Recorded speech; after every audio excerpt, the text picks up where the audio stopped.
नमस्कार, मैं हूं रत्ना और आप देख रहे हैं सी न्यूज़ भारत। आइए रुक करते इस खास खबर की ओर। मध्य प्रदेश कांग्रेस अब प्रदेश स्तरीय संविधान बचाओ रैली का आयोजन कर रही है और इसी कड़ी में ग्वालियर में संविधान बचाओ रैली की गई। कांग्रेस नेताओं ने संविधान बचाने के नाम पर केंद्र की मोदी सरकार को जमकर घेरा है। भले ही विधानसभा चुनाव में अभी 3 साल का वक्त बचा हो, लेकिन कांग्रेस अभी से बीजेपी की केंद्र और राज्य सरकार के खिलाफ माहौल बनाने के लिए निकल पड़ी है। वो अब अपने कैंप को संविधान बचाओ अभियान का नाम दे रही है और जिसमें प्रदेश स्तर पर रैली, जिला स्तर और ब्लॉक स्तर तक जाने का प्लान है। इसी कड़ी में आज ग्वालियर में रैली आयोजित की गई, जिसमें जीतू पटवारी ने कहा ज्योतिरादित्य सिंधिया ने विधायकों को दल बदलवा कर एक चुनी हुई सरकार को गिरा दिया। वहीं ज्योतिरादित्य सिंधिया ने कहा था कि वो सड़क पर उतरेंगे क्योंकि उनका अपमान हो रहा है। उन्होंने इसे संविधान पर आघात बताया और आपके दिए हुए वोट को चुनौती दी, और अगर ये संविधान खतरे में नहीं था तो फिर और क्या था। आज वही ज्योतिरादित्य सिंधिया देश में मंत्री बने हुए हैं। सुनिए जीतू पटवारी ने आगे क्या कुछ कहा। मामला नहीं है तो क्या है कि जिसमें जो सरकार अभी बनी उसका काम सिर्फ लोगों को लूटना और दहशत फैलाना रह गया। मैं अनुरोध करना चाहता हूं आप सबसे कि सभी परिवार के लोग ये लड़ाई बहुत संघर्ष की, ये लड़ाई बहुत महत्वपूर्ण है। अभी कोई चुनाव नहीं है जिसके लिए हम ये बात कर रहे हैं। देश में कांग्रेस पार्टी ने अपना बलिदान देकर देश बनाया, उन्नति में भी अपनी शहादत दी। हमारे देश ने कांग्रेस पार्टी का योगदान कभी कोई मिटाया नहीं जा सकता। इस देश की आत्मा है कांग्रेस, इस देश की आत्मा है संविधान, इस देश की आत्मा है वोट का अधिकार। मैं आप सबसे आग्रह करता हूं, अगर अपने वोट के अधिकार को सुरक्षित रखना है तो कांग्रेस पार्टी का कार्यक्रम हो, चाहे जिले की रैली हो, चाहे विधानसभा की, चाहे घर घर जाने की, एक एक कांग्रेस का परिवार उसको निभाएगा।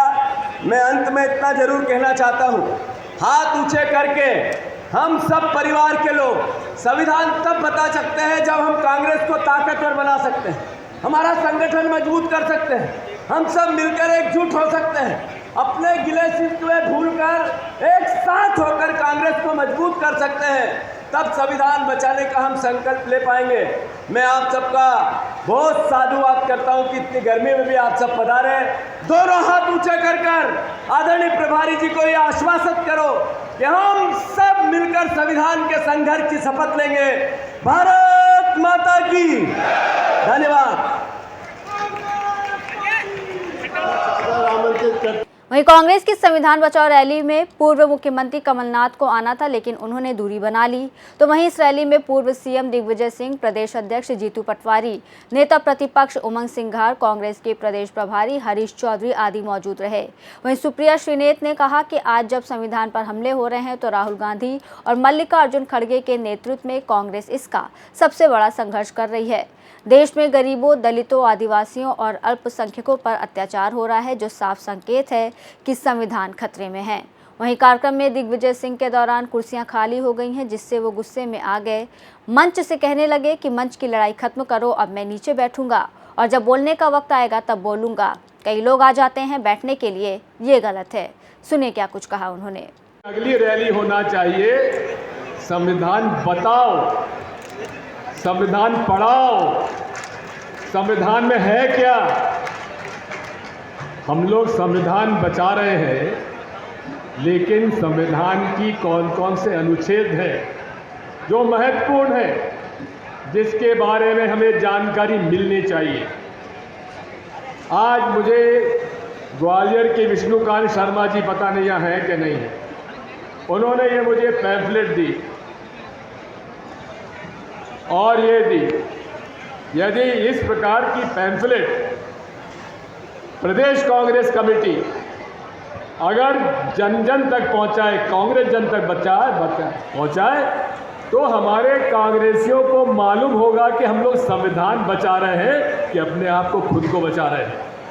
हम अपने आप को खुद को बचा ले तो संविधान बच जाएगा, क्योंकि हमारी पार्टी ने न्याय पथ की घोषणा की है। और न्याय पथ की जब घोषणा की है तो उसमें 3 हमें बातें कही है। संकल्प क्या लेना है? संविधान बचाने का, लेकिन संविधान बचाने के पहले संविधान बताने का। मैं आपसे कहता हूं कि पूरे संविधान पढ़ने की आवश्यकता नहीं है। ये अनुच्छेद हैं, मैं उन्हें पढ़ रहा हूं। मैं केवल उनका आर्टिकल नंबर दे रहा हूं आपको। अनुच्छेद 14, 15, 16, 17, 18, 19, 29, 30, 38, 39, 46, 244, 275। अगर ये आप 15 अनुच्छेद संविधान के आप पढ़ लेंगे और अपने आप समझ जाएंगे कि इन संविधान के अनुच्छेद से आपको न्याय मिलेगा। इन संविधान का पालन करने की जवाबदारी मुख्यमंत्री, प्रधानमंत्री से लेकर थानेदार तक की है। और यदि आपको उससे न्याय नहीं मिलता है, उन अधिकारी, कर्मचारी और जो संविधान की शपथ लेकर संविधान को तोड़ने का काम करते हैं, उनके खिलाफ उनको अदालत में ले जाने के लिए आपको अधिकार होगा। ये जानकारी हमारे कार्यकर्ताओं को मिलना आवश्यक है। मैं आपसे और ज़्यादा बात नहीं कहूँगा, इतना कहूँगा माननीय प्रदेश कांग्रेस अध्यक्ष जी से। उन्होंने बहुत सारे अभी बातें कही हैं।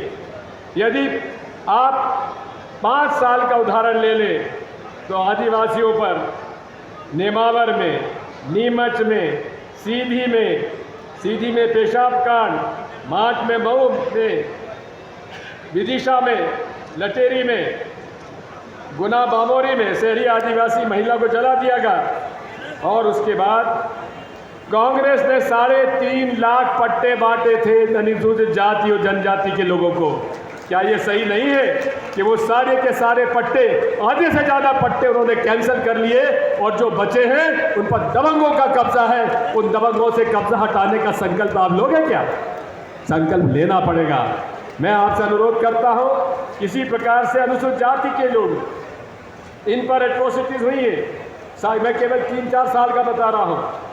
सागर में, बड़ौदिया, नौनागिर में पहले एक भाई की हत्या हुई, फिर उसके बाद उसके दूसरे भाई की हत्या हुई, उसके बाद एक दूसरी उसकी बहन की भी मौत हो गई संदिग्ध। शिवपुरी में, इंदरगांव में, गुना में दलित वर्ग के अपाहिज लक्ष्मण शनिवार को, ये भी बड़ा इंटरेस्टिंग केस है।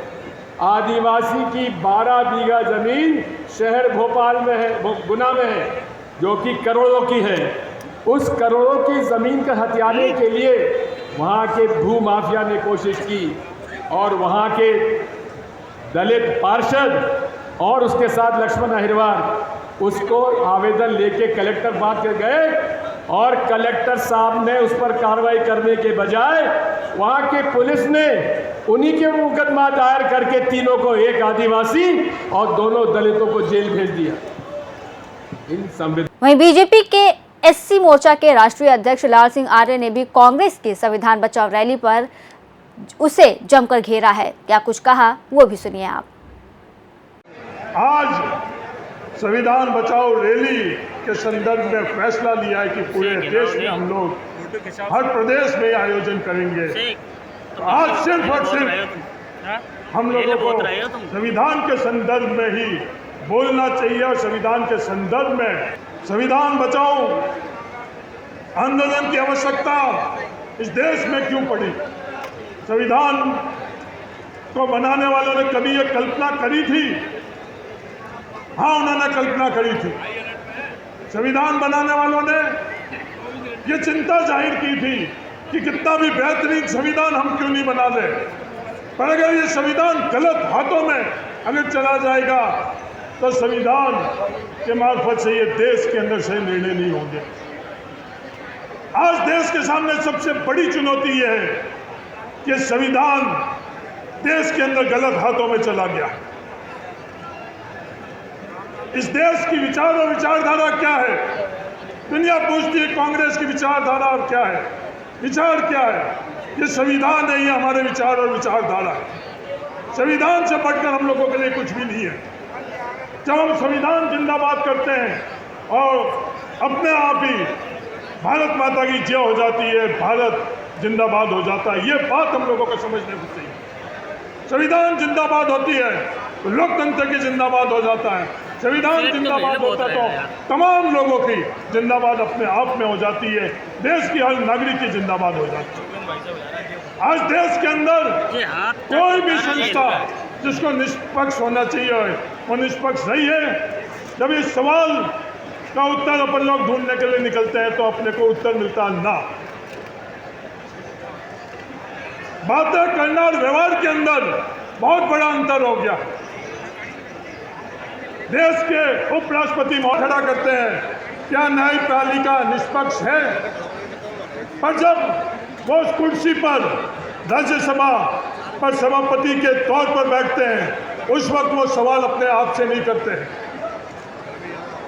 उस राज्यसभा के अंदर जो संविधान के मार्फत से हम लोगों को अधिकार मिले हुए हैं उन अधिकारों की वो सुरक्षा और रक्षा नहीं करते हैं, उनका आचरण वो नहीं रहता है। विपक्ष के नेता खड़गे जी खड़े होते हैं, क्या उनको विपक्षी नेता के तौर के ऊपर उस राज्यसभा के अंदर उनको बोलने दिया जाता है? नहीं।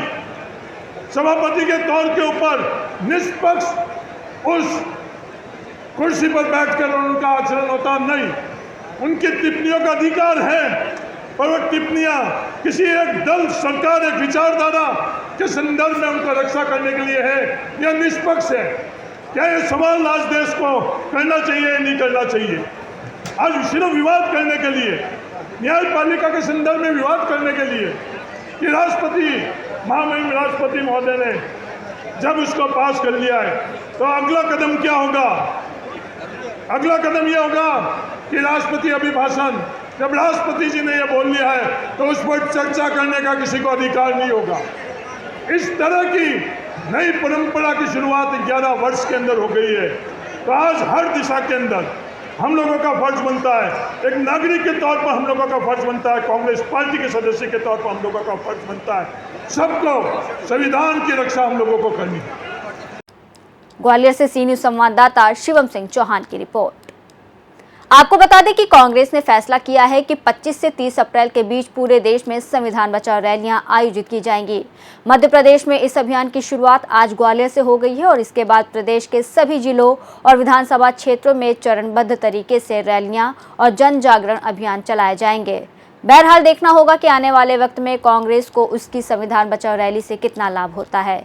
फिलहाल इस रिपोर्ट में बस इतना ही। देश और दुनिया की तमाम बड़ी खबरों के लिए देखते रहिए सी न्यूज भारत।